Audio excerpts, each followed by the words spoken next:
சிலம்பத்தோட பேசிக் பாடத்தில் பார்த்தீங்க அப்படின்னா அடுத்தது வந்து பகுல்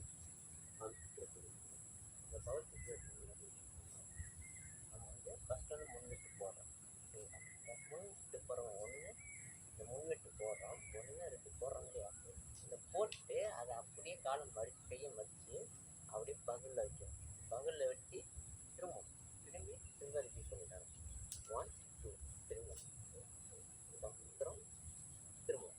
அப்போ இந்த பகுலில் மடித்து வச்சு இந்த கம்பக்கட்டை மடித்து வச்சு கம்பை திரும்பணும். திரும்பினாதான் அந்த கட்டை அந்த தலைக்கு அடி வரும். அப்புறம் கொண்டு வரோம், பகுல் மடித்து திரும்பணும். அப்படி திரும்பினாலும் கம்பை வெட்டில் போடுறோம். 1 2 3 போடுறோம். இப்போ வர்ற கம்பை விட்டுடுறோம்.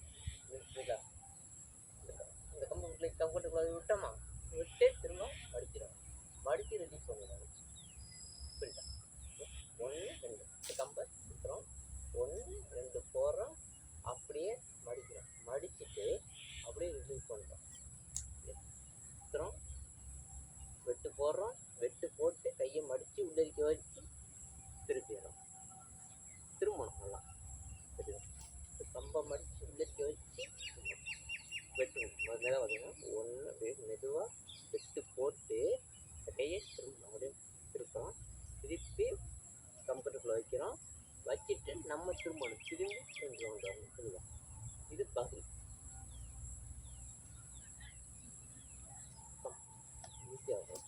நல்லா ஈஸியாக நம்ம திரும்பினா இன்னும் நல்லா ஈஸியாக வரும். நம்முடைய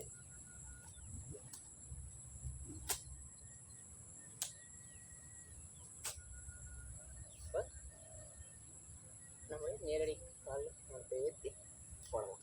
இப்போ நேருக்கு நேர் இது ஆழ்மானம் முதல் பாடத்தில் வந்து நம்ம பகுல் சுற்று நல்லா ஏறலாம்.